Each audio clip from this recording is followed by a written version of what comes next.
Haleluya. Selamat pagi Bapak Ibu semua, saudara kekasih di dalam Tuhan. Puji Tuhan kalau pagi hari ini kita semua dalam keadaan sehat, tetap kuat. Ini semua karena anugerah dan kemurahan Tuhan. Haleluya.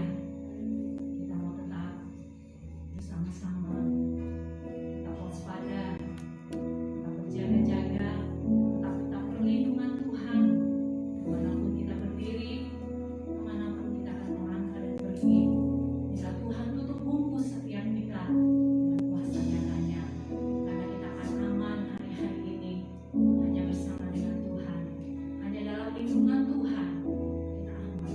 Puji Tuhan, pagi hari ini setiap kita yang ada dalam ruangan ini dan jemaat Tuhan yang ada di rumah, mari kita mau bersama-sama hampiri Tuhan.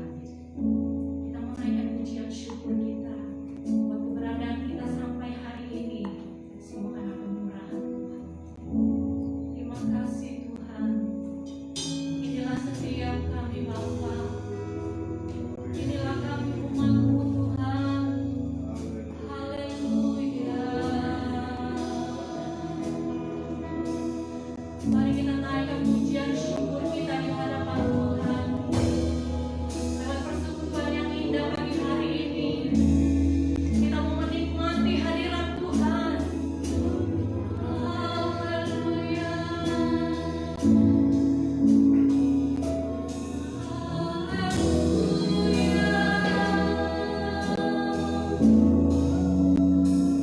Kami bersyukur.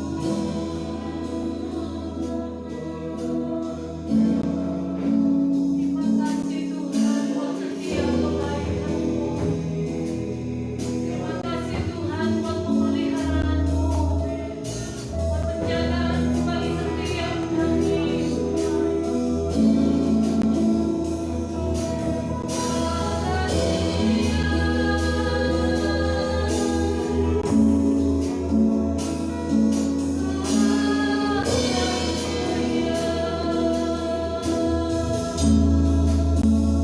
Engkau melihat setiap kehidupan kami Tuhan.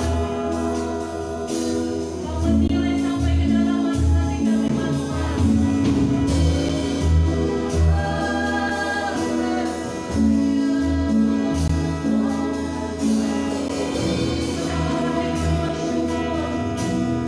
Kalau kami boleh mengatakan kasih setia Tuhan yang besar dalam hidup kami.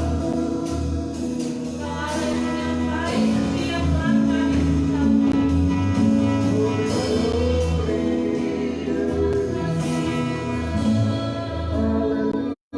Acaranya mau diberi judul apa?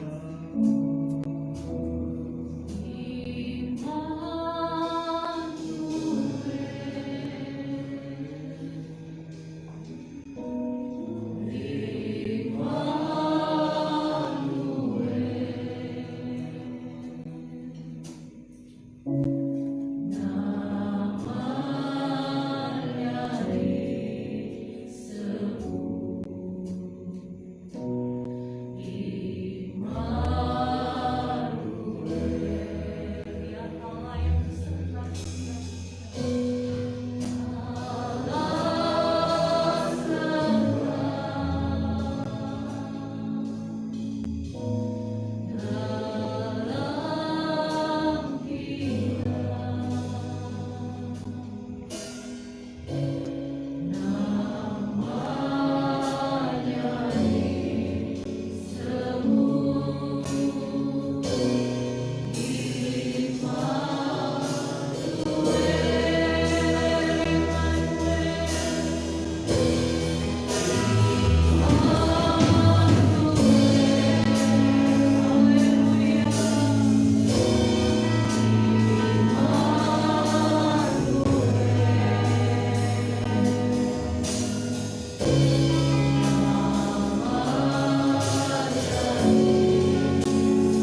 banyak masalah pergumulan, menjalani masa pandemi hari-hari ini.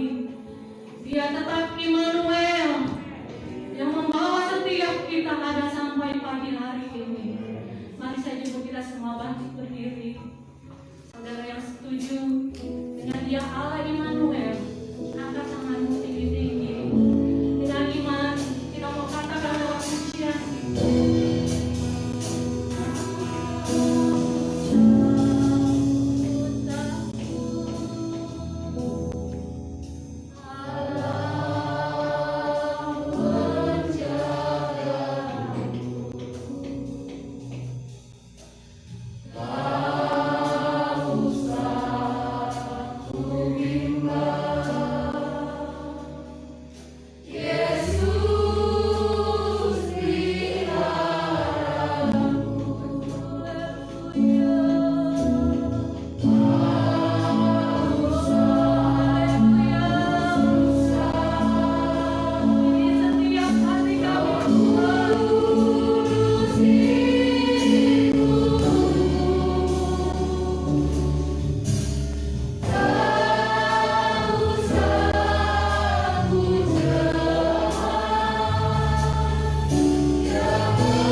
bersyukur untuk pagi hari ini kami ada di tempat ini Tuhan. Kau menilik setiap kerinduan kami. Kami menaikkan pujian syukur kami di hadapan Engkau. Kami Kami mau menikmati hadirat-Mu. Kami mau menikmati berkat lewat kebenaran-Mu. Kami percaya Engkau ada di tempat ini Tuhan. Engkau melihat setiap yang ada dalam ruangan ini. Dan jemaat Tuhan yang ada di rumah.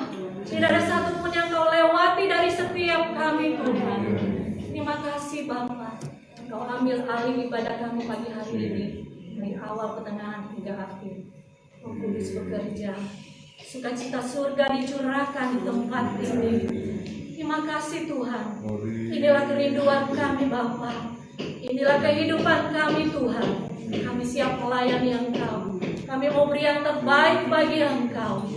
Kami yakin dan percaya Engkau ada di tempat ini. Nama Tuhan dipuji, dimuliakan. Terpujilah nama-Mu Bapa. Ini doa syukur kami. Kami akan mulai ibadah kami. Di dalam nama Tuhan Yesus kami sudah berdoa dan mengucap syukur. Bersama-sama kita mau katakan amin. Puji Tuhan, kita akan bersyukur untuk waktu yang Tuhan berikan.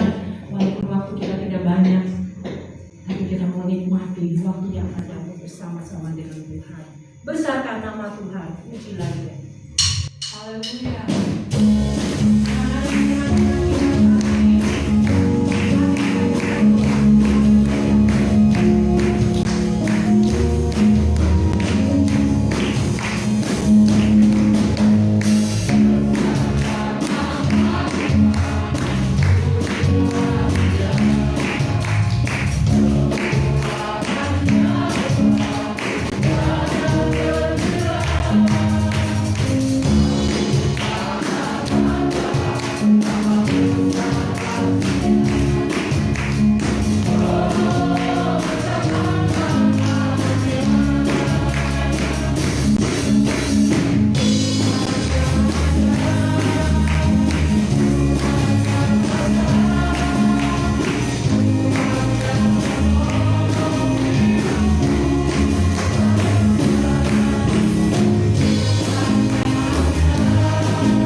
Kami yakin dan percaya tetap sayang Tuhan yang melingkupi setiap kami ada sampai hari ini. Inilah setiap kehidupan kami. Ini hati kami Tuhan. Biarlah setiap kami mau terus melekat kepadamu. Engkau sungguh kekuatan bagi kami Bapa. Terpujilah namamu Tuhan. Terpujilah Engkau Bapa. Hari ini sungguh kami bersuka cita karena kami memuji menyembah Engkau Allah kami yang besar, tempat perlindungan bagi kami. Terima kasih Bapa. Saat ini kami mempersiapkan tanah hati kami untuk kebenaran firman-Mu. Tuhan, kami berdoa buat hamba-Mu. Harapan Tuhan turun atas hamba-Mu Bapak Gembala akan menyampaikan kebenaran-Mu, jadi berkat, jadi kekuatan yang baru bagi setiap kami. Buka setiap hati kami Tuhan. Mari Kau memberikan telinga yang peka bagi kami untuk mendengar suara-Mu. Hikmat Tuhan yang menyertai setiap kami, supaya kami lebih mengerti lagi yang kehendak-Mu. Terpujilah namamu Bapa. Ini doa syukur kami. Kami sambut kebenaran-Mu. Di dalam nama Tuhan Yesus kami sudah berdoa dan mengucap syukur. Haleluya. Haleluya. Amin. Baiklah, silakan duduk. Puji Tuhan.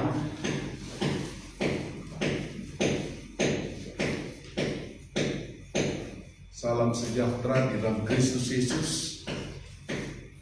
Kembali saat ini kita boleh bersama-sama bersekutu di dalam pelataran rumah Tuhan, menikmati hadirat Tuhan, bahkan kita boleh bersama-sama bersekutu dalam kebenaran firman Tuhan. Masih dengan tema kebebasan atau ketika Tuhan membebaskan umatnya, karena ini berkaitan dengan bulan Agustus di mana kita memperingati hari kemerdekaan Republik Indonesia, dan topik kita pagi hari ini terbebas dari belenggu. Berangkat dari pembacaan firman Tuhan Injil Lukas pasal 15. Injil Lukas 13 ayat 15. Injil Lukas 13 ayat 15. Lalu ia meletakkan tangannya atas perempuan itu, dan seketika itu juga berdirilah perempuan itu dan memuliakan Allah.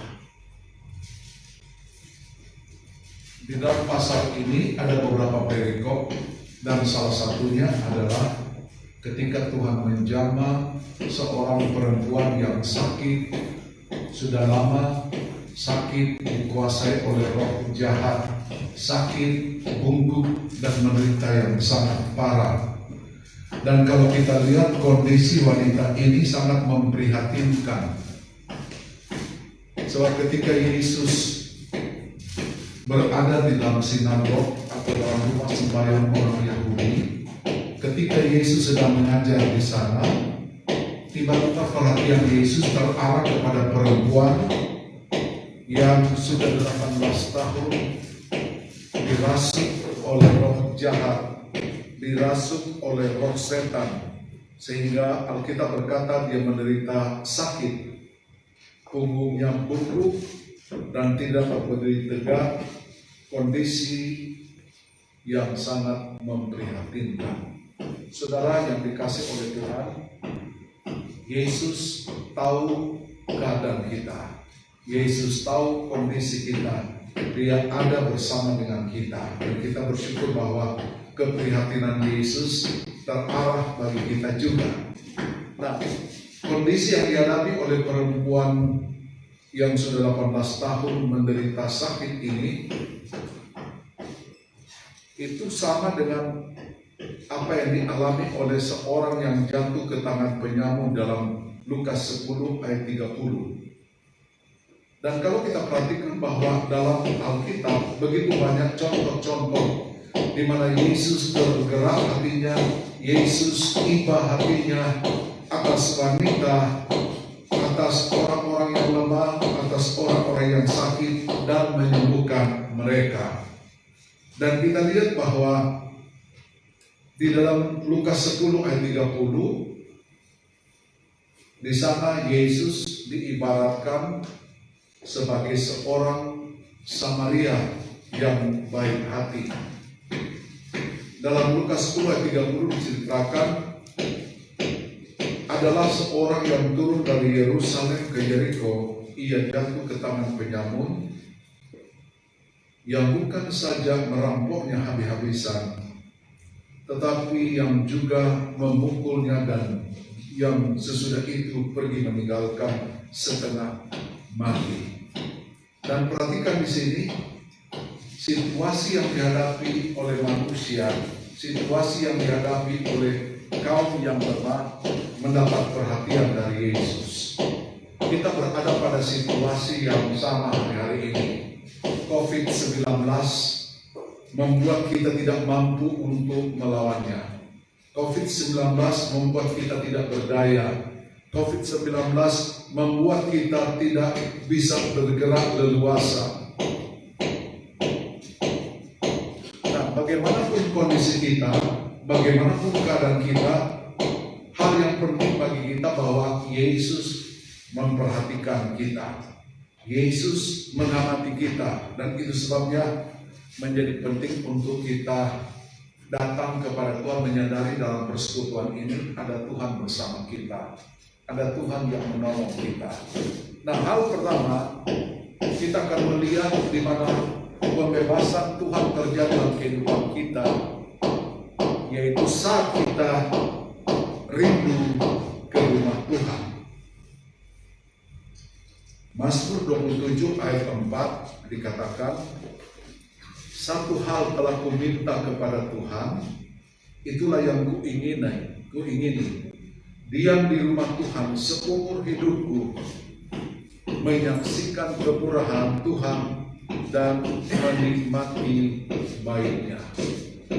Saudara, keinginan dari seorang raja, keinginan dari Daud untuk selalu ada di pelataran rumah Tuhan.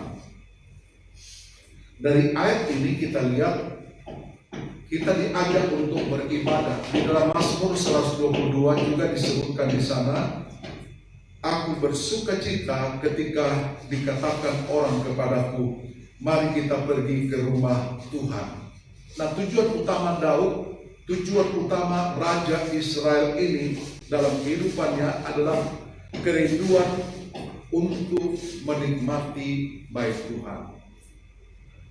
Dalam Mazmur 52 ayat 10, Daud berkata bahwa aku ini seperti pohon zaitun yang menghijau di pelataran rumah Tuhan, yang hidup, yang berbunga, yang berbuah di pelataran rumah Tuhan.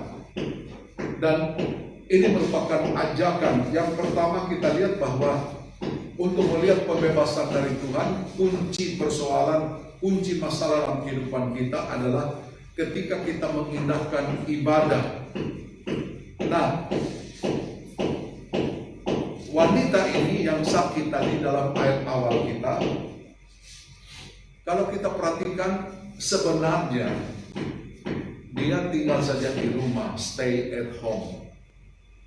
Apalagi dia sakit, apalagi dia lemah. Sebenarnya ada alasan untuk dia tetap tinggal di rumah saja.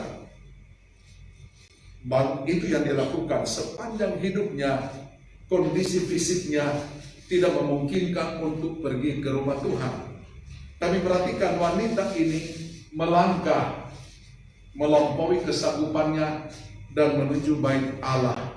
Dan di situ dia melihat, di situ dia bertemu dengan pribadi Yesus yang sungguh peduli terhadap persoalan kita. Wanita ini walaupun berat, kalau dia sehat tidak jadi soal, ini berat. Dia bongkok mau melangkah saja begitu susah. Ditambah dengan cemoohan-cemoohan orang terhadap dirinya, orang yang sakit, apalagi di kalangan Timur Tengah, orang sakit itu sangat dinista. Orang sakit itu dianggap kerasukan roh jahat.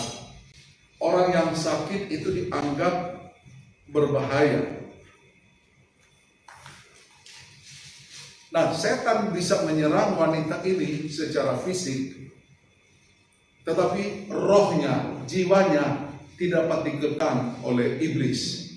Terbukti walaupun menderita sakit yang luar biasa, wanita ini tetap bersemangat bahkan tekun menghadiri ibadah. Kenapa? Karena dalam ibadah adalah bukti kehadiran Tuhan.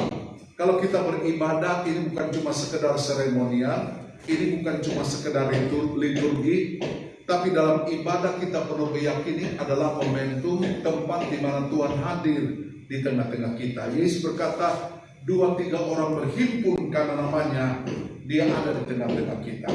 Dan kita yakin bahwa pada saat ini Tuhan pun ada di tengah-tengah kita. Kita tidak lihat, tapi Tuhan hadir di tengah-tengah kita. Jadi bukti kehadiran Tuhan di dalam Keluaran pasal 25 ayat 23 ayat 25. Dalam Keluaran 23 ayat 25, tetapi kamu harus beribadah kepada Tuhan Allahmu, maka Ia akan memberkati roti makananmu dan air minumanmu, dan aku akan menjauhkan penyakit dari tengah-tengahmu. Jadi kalau Tuhan hadir dalam satu persekutuan, kalau Tuhan hadir dalam ibadah, maka kita yakin bahwa makanan diberikan, minuman diadakan, segala penyakit akan dilalukan dalam kehidupan kita. Hal kedua, bagaimana kita bisa menikmati kebebasan dari belenggu, kebebasan dari tantangan, yaitu saat kita beriman. Kisah pasal yang ke-14 ayat 9. Ia duduk mendengarkan ketika Paulus berbicara, dan Paulus menatap dia dan melihat bahwa ia beriman dan dapat disembuhkan. Paulus dalam pelayanannya mengalami banyak berjumpa dengan orang-orang yang menderita, orang-orang yang sakit.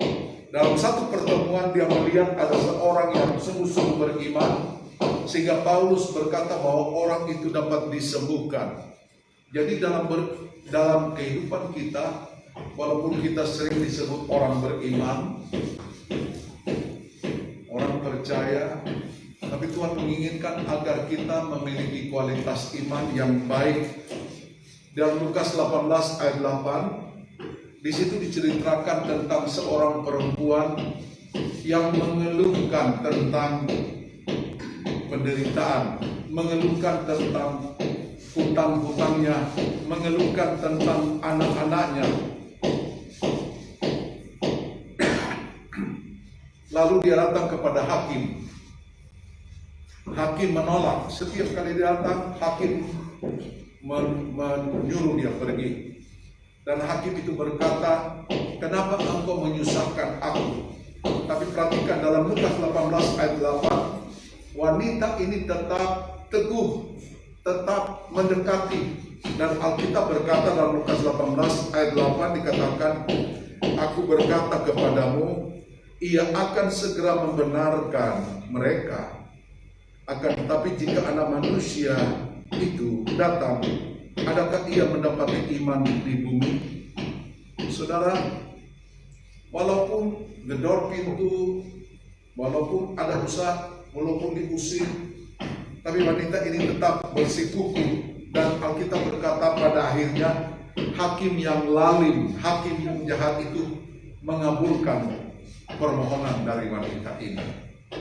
Saudara, dalam kita menghampiri Tuhan, walaupun berkali-kali kita berdoa, berkali-kali kita memohon, tapi kita yakin satu kali, lambat atau lekas, Tuhan pasti melihat kebutuhan kita, Tuhan pasti mendengar segala keluhan kita. Iman kepada Tuhan. Dalam Ibrani 11 ayat 1, iman adalah dasar dari pengharapan kita. Iman adalah bukti dari segala sesuatu yang kita lihat. Jadi betapa penting kita beriman, kita percaya kepada Tuhan. Abraham adalah bapa segala orang percaya. Alkitab berkata ketika dia datang kepada Tuhan, Tuhan meminta untuk mempersembahkan anaknya.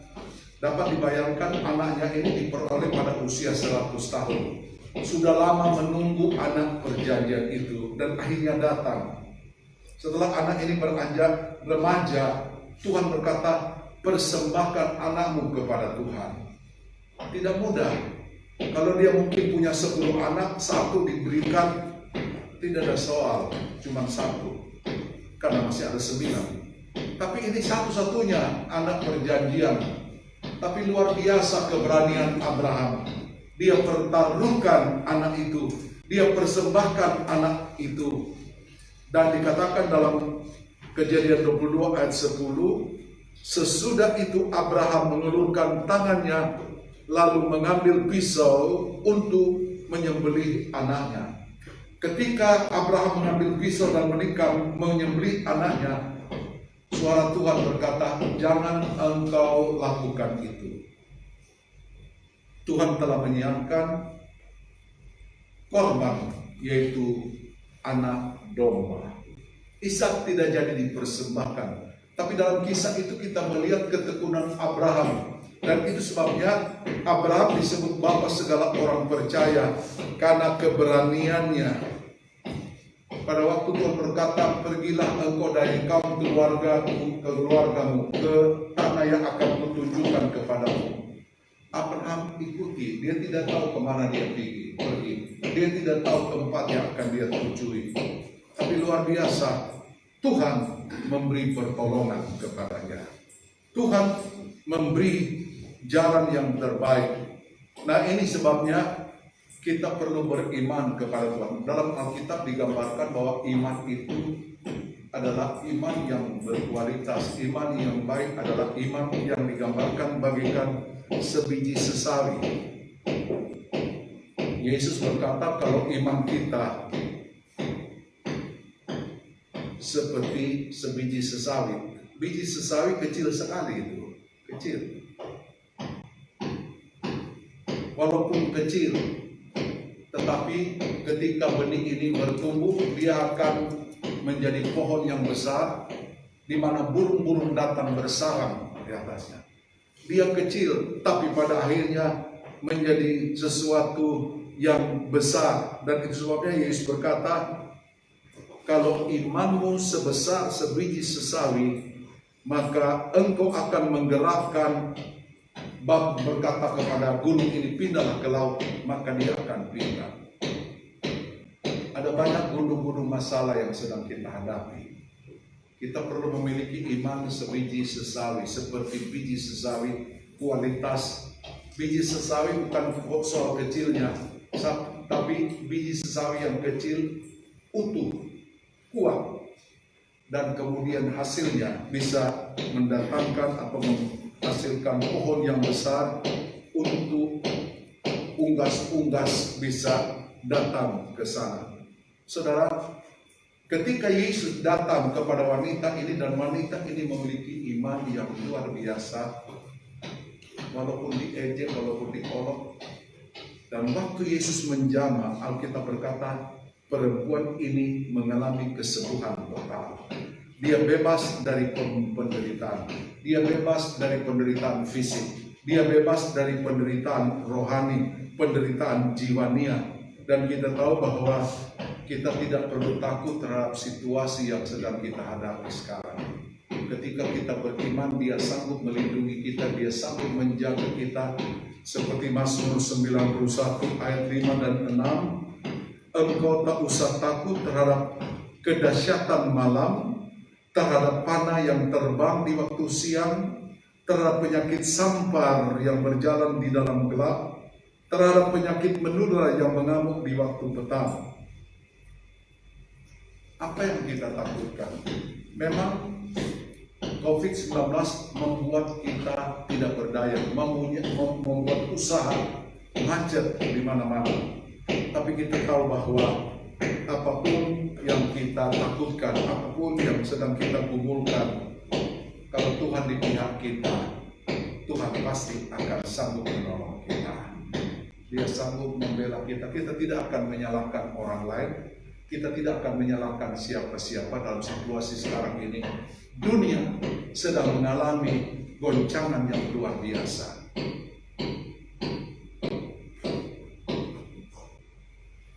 Saling menyalahkan, suami menyalahkan istri, istri menyalahkan suami karena pandemi ini. Suatu waktu suami dia kerja begitu rajin, pergi pagi, pulang malam, pagi, pulang malam. Tapi dia komplain, istrinya hanya di rumah, senang-senang, santai-santai, tidak kerja. Lalu dia komplain sama Tuhan, Tuhan kenapa saya ini menderita, istri saya diam-diam saja.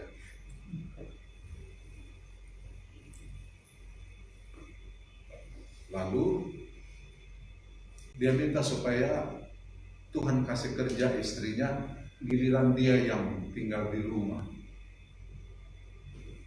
Jadi istrinya kemudian kerja, suaminya berperan sebagai istri di rumah, menjaga anak-anaknya, menyapu rumah, membuat sarapan, mengantar anak ke sekolah, membawa pulang dari sekolah anaknya, sampai tidur di waktu malam. 1-2 hari dia berpikir berat juga, tapi lambat laun dia berkata, kalau begini lebih baik saya kerja saja. Tuhan, saya mau kembali seperti dulu, sebagai laki-laki yang kerja, istri saya di rumah. Dulu pekerjaan membersihkan, ngepel, cuci piring, cuci baju, dia berat juga rupanya. Dia datang kepada Tuhan, kembalikan saya. Tuhan katakan, boleh, tidak susah itu, tapi tunggu dulu. Sekarang engkau lagi sedang mengandung.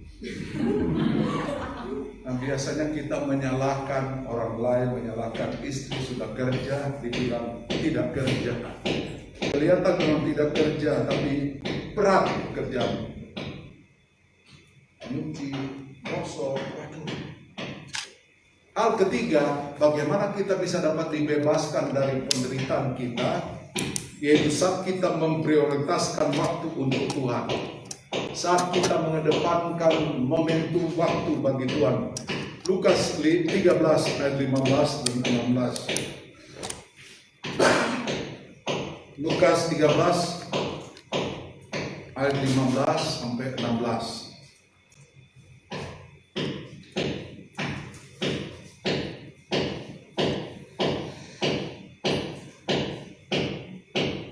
Tetapi Tuhan menjawab dia, katanya, hai orang-orang munafik, bukankah setiap orang di antaramu melepaskan lebunya atau keledainya pada hari Sabat dari kandangnya dan membawanya ke tempat minuman?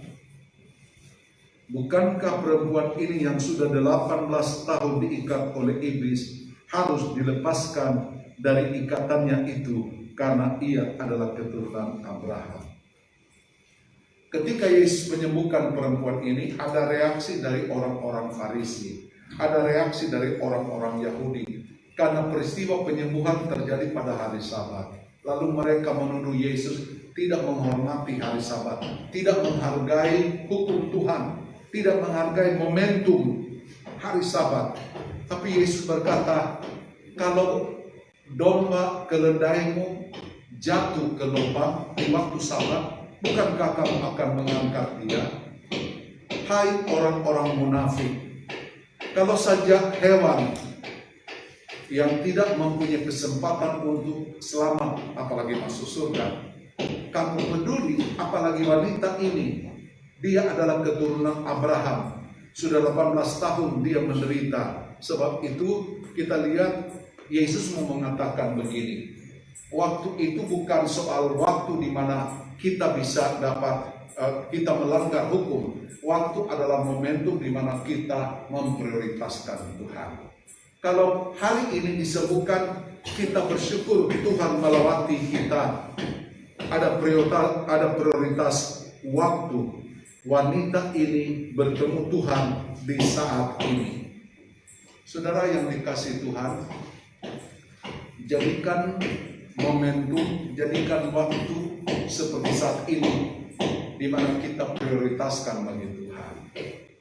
Bukan untuk hal-hal jasmani, bukan soal hukum-hukum Taurat, bukan soal hal-hal yang bersifat seremonial, tapi ketika kita jadikan waktu ini kita berjumpa dengan Tuhan, waktu ini adalah waktu yang indah. Dan itu sebabnya Paulus berkata dalam Roma 12 ayat 1, persembahkanlah hidupmu. Karena itu saudara-saudara, demi kemurahan Allah, aku menasihatkan kamu supaya kamu mempersembahkan tubuhmu sebagai persembahan yang hidup, yang kudus, dan yang berkenan kepada Allah.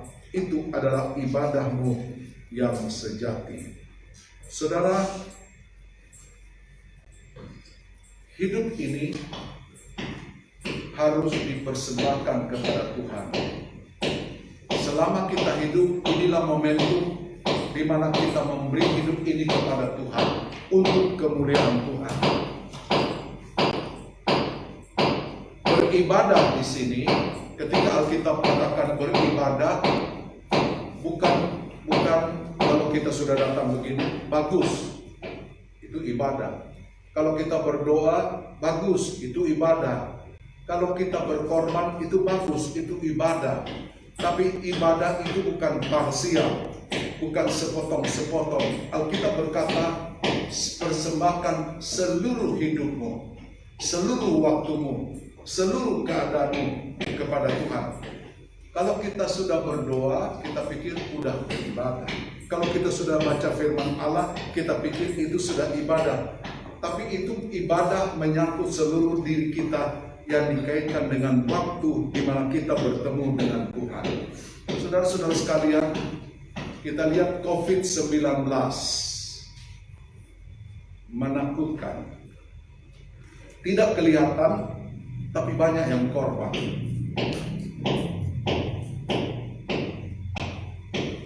Yesus tidak kelihatan, tapi menghidupkan. Dan kita lihat bahwa kalau COVID mematikan, Yesus memberikan kehidupan bagi kita. Dia memberi kelepasan, dia memberikan jalan keluar bagi kita. Itu sebabnya sebagai orang-orang percaya menghadapi berbagai kesulitan hidup, penting bagi kita untuk selalu beribadah, tetap beriman, menjadikan Tuhan sebagai skala prioritas kita. Sebagaimana dia menyembuhkan wanita ini yang tidak punya harapan, dia juga sanggup menolong kita dalam situasi yang sedang kita hadapi. Mungkin masalah kesehatan, mungkin masalah sosial, mungkin masalah ekonomi, sukar untuk ditanggulangi. Tapi ketika kita sadar bahwa dia ada di tengah-tengah kita, maka dia akan memberi pertolongan bagi kita. Dan dia siap untuk menolong kita. Dan itu sebabnya dari ayat firman Allah ini mengajak kita untuk senantiasa melihat kepastian keselamatan di dalam Yesus. Ada harapan bagi kita. Seringkali kita menjadi takut. Saudara, beberapa hari lalu saya ke Ternate karena ada urusan gereja. Jadi hari Rabu hari Kamis ke Ternate. Hari Selasa saya memimpin pemakaman seorang hamba Tuhan senior di Jakarta di rumah sakit di Mangga Besar sana. Hari Rabu pergi cek rapid test di Terminal 2. Sampai di sana periksa darah. Seperempat jam kemudian saya dipanggil, Bapak Rudi Makar. Oh ya, saya. Kenapa? Bapak non reaktif. Oh, tunggu dulu. Ini pengerja baru pulang ke Pontianak kemarin negatif. Kok saya non reaktif? Supaya tahu nama saya Rudi Makar, ini KTP saya, laki-laki bukan non.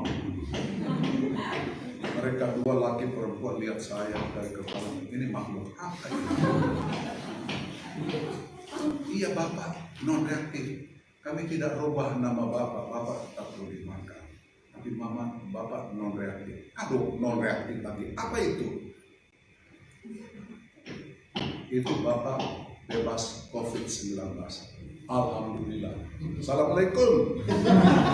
Begitu sampai di belakang kaca saya intip, mereka ketawa setengah mati. Saudara, karena waktu saya ke airport itu saya nervous. Teman saya bilang, saya sudah ada tiket ya, saya mau berangkat hari Kamis. Sudah rapid test? Belum. Aduh, kenapa belum rapid test? Udah beli tiket belum rapid test? Nanti kalau ketahuan positif, anus tiketnya. Bayangkan dikasih tahu itu saya berangkat ke Terminal 2 dalam keadaan seperti itu. Kalau ketahuan di kerangkeng apa kata dunia. Begitu diperiksa, waduh, ngaco saya waktu itu. Saya laki-laki ya, bukan non. Rudy. Saya kalau ingat itu, macam-macam aja. Ya.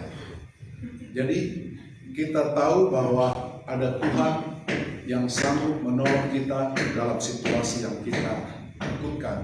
Dia ada bersama kita dan dia ada untuk menolong kita. Amin. Kita datang di hadapan Tuhan sambil kita merenungkan kebenaran firman Tuhan.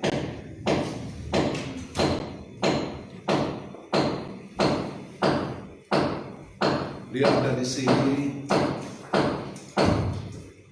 Kita nyanyikan sebuah pujian. Engkau ada bersamaku di setiap musim.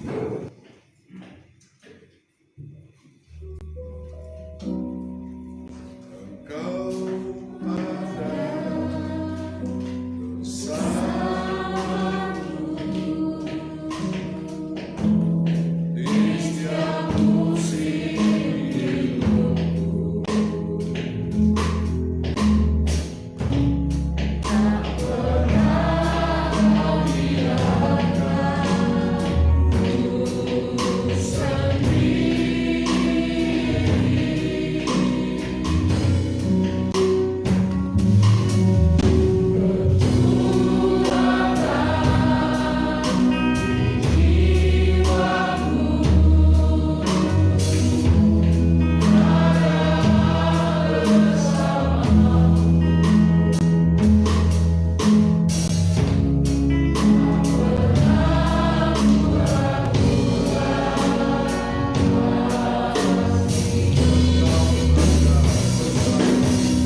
Segala kemuliaan bagi nama-Mu Bapa. Engkau Allah yang ajaib, Engkau Allah yang luar biasa. Engkau tahu tingkat kesulitan pergumulan kami. Engkau tahu pandemi COVID-19 yang sedang merajalela di mana-mana. Tapi kami punya Allah yang lebih besar dari COVID-19. Kami mempunyai Allah yang sanggup untuk melepaskan kami dari segala jenis belenggu, penyakit, persoalan, tantangan. Lebih besar Tuhan dalam hidup kami. Dan itu sebabnya kami bersyukur Engkau ada bersama kami. Engkau ada untuk siap menolong kami. Engkau ada untuk siap melepaskan kami dari berbagai belenggu itu. Terima kasih buat jaminan Tuhan. Kalau Engkau menolong orang lain, kalau Engkau menolong orang yang sakit yang lain, Engkau juga sanggup menolong kami yang ada pada saat ini. Engkau pilih anak-anak yang telah datang beribadah, memuji, mengagungkan, membesarkan nama Tuhan. Berkati setiap anak-anak-Mu yang melayani Tuhan. Berkati setiap anak-anak-Mu yang telah memberi bagi Tuhan. Berkati anak-anak-Mu yang telah bersekutu kepadamu. Berkati setiap anak-anak-Mu yang telah bersekutu dalam kebenaran firman Allah. Berkati dalam segala usaha mata pencarian anak-anak-Mu. Berkati dalam kesehatan Tuhan. Segala jenis virus apapun, kami tahu dengan kehadiran-Mu, dengan kuasa-Mu, dengan Roh Kudus-Mu sanggup untuk menangkal sehingga kami boleh terlindungi bebas, memuliakan, memuji, membesarkan nama Tuhan. Terlupa kami berdoa buat anak-anak-Mu yang lain yang di sebelah hari dimanapun mereka berada. Engkau lawati satu persatu, yang sakit sembuh, yang lemah dikuatkan, yang susah dihiburkan, dan yang memerlukan pertolongan dalam bentuk apa saja tertolong dalam nama Yesus. Berkati kami semua apabila kami pulang ke rumah masing-masing, sebagaimana Tuhan sudah hantar kami ke tempat ini. Berkati apabila kami pulang dengan selamat di rumah. Di rumah kami akan puji mengagungkan nama Tuhan. Berkati bangsa dan negara kami. Berkati aparat pemerintah kami. Berkati presiden sampai kepada masyarakat umum. Terima kasih Engkau baik dalam kehidupan kami. Terima kasih buat keajaiban Tuhan. Dan akhirnya sudah terkasih dalam Kristus Yesus. Kiranya wajah kemuliaan Allah menyinari, menaungi, menuntun, membimbing, memberkati kita sekalian. Dan adalah bahwa berkat rahmat anugerah dari Bapa, cinta kasih sayang dari Kristus Yesus, penyertaan persekutuan kekuatan Allah Roh ada atas kita masing-masing mulai saat pagi ini, besok, bahkan sampai selama-lamanya. Di dalam nama Tuhan Yesus Kristus kami berdoa. Haleluya.